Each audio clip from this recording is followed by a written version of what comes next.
राधे कृष्णा आप सभी को। माघ महात्म्य के कल के अध्याय में हम एक अच्छी पत्नी के गुण सुन रहे थे। अब आगे माघ महात्म्य अध्याय 24। महर्षि वशिष्ठ जी कहते हैं, हे राजा दिलीप, ऋषि पुत्र वत्स भार्या की इच्छा के साथ अपने स्वाध्याय में लगे रहते हैं। अब उनकी भार्या की कथा सुनो। हे राजन, भोजपुर में उच्छत्य नामक एक श्रेष्ठ मुनि थे। उनके कमल के समान नेत्रों वाली एक कन्या थी जिसका नाम सुव्रता था। वह माघ मास में प्रतिदिन सवेरे ही उठकर अपने कुमारी सखियों के साथ कावेरी नदी के पश्चिमगामी प्रवाह में स्नान किया करती थी। स्नान के समय वह इस प्रकार प्रार्थना करती, हे देवी, तुम पर्वत की घाटी से निकलकर श्री रंग क्षेत्र में प्रवाहित होती हो। श्री कावेरी, तुम्हें नमस्कार है, मेरे पापों का नाश करो। हे देवी, जो माघ मास में तुम्हारे जल में स्नान करते हैं, तुम उनके बड़े बड़े पापों को हर लेती हो। माता, मुझे मंगल प्रदान करो।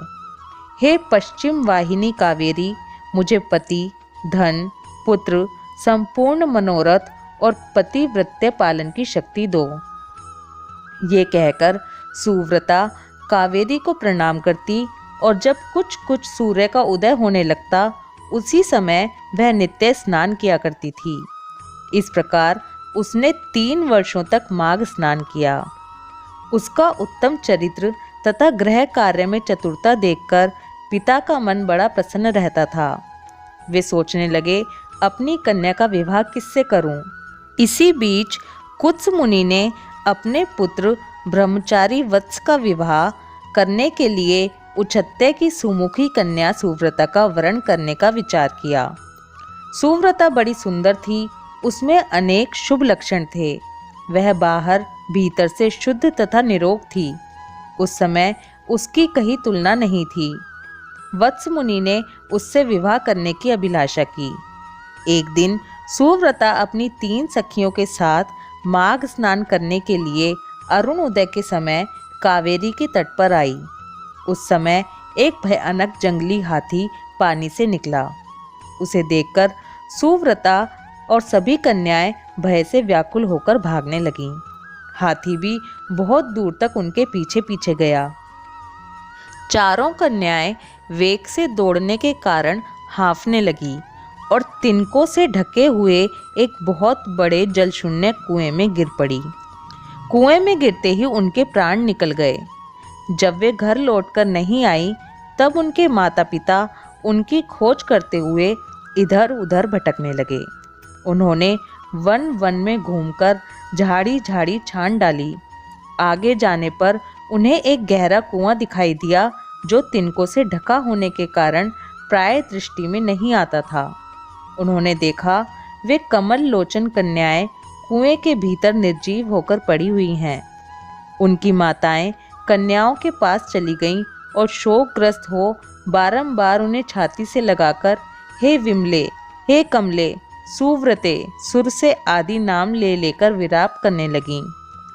कन्याओं की माताएं जब इस प्रकार जोर जोर से क्रंदन कर रही थीं, उसी समय तपस्या के भंडार, कांतिमान, धीर तथा जितेंद्रिय श्री मृगशृंग मुनि वहां आ पहुंचे।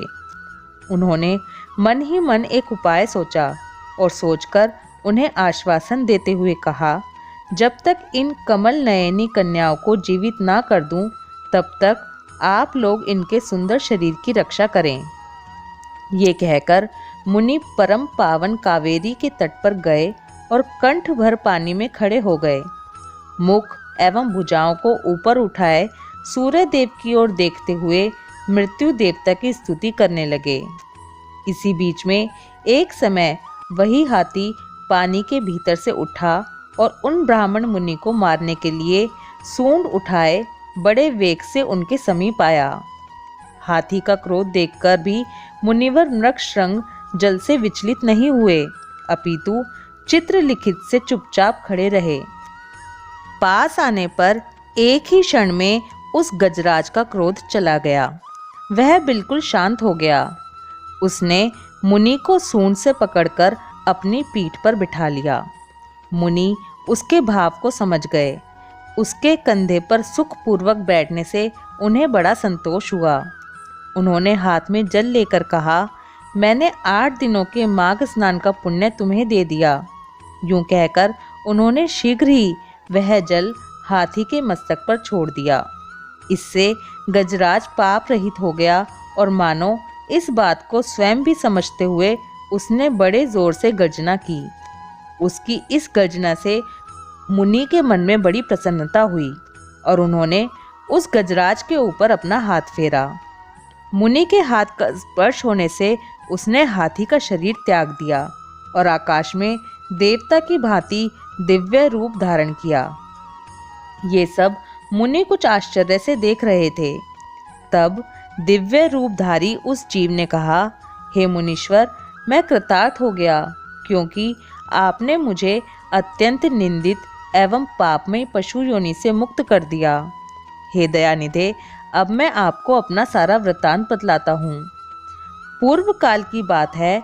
नैशद नगर में विश्वगुप्त नाम से प्रसिद्ध परम धर्मात्मा तथा स्वधर्म पालन में तत्पर एक वैश्य रहते थे। मैं उन्हीं का पुत्र था। मेरा नाम धर्मगुप्त था। स्वाध्याय, यजन, दान, सूत लेना, पशुपालन, गोरक्षा, खेती और व्यापार, यही सब मेरा काम था। हे द्विश्रेष्ठ, मैं अनुचित काम और दंभ से सदा दूर ही रहा। सत्य बोलता और किसी की निंदा नहीं करता था।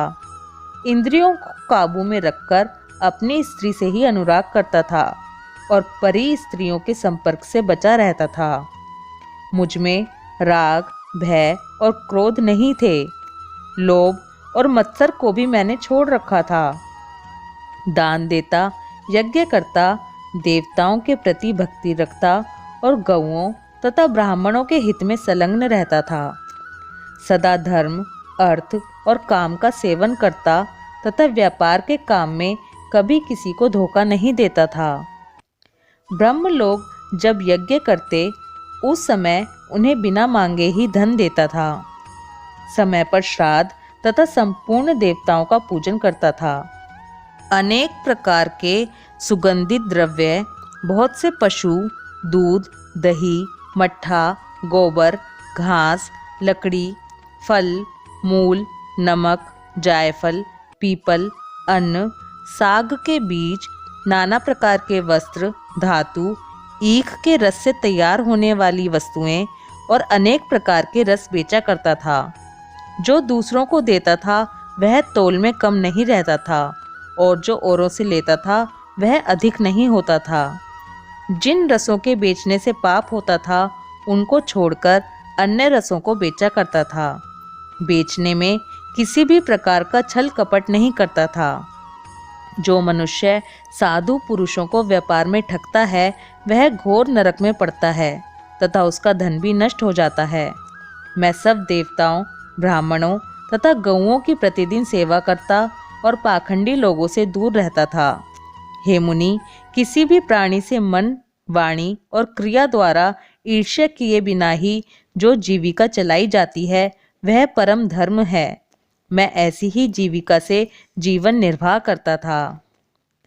माघ महात्म्य 24वां अध्याय समाप्त।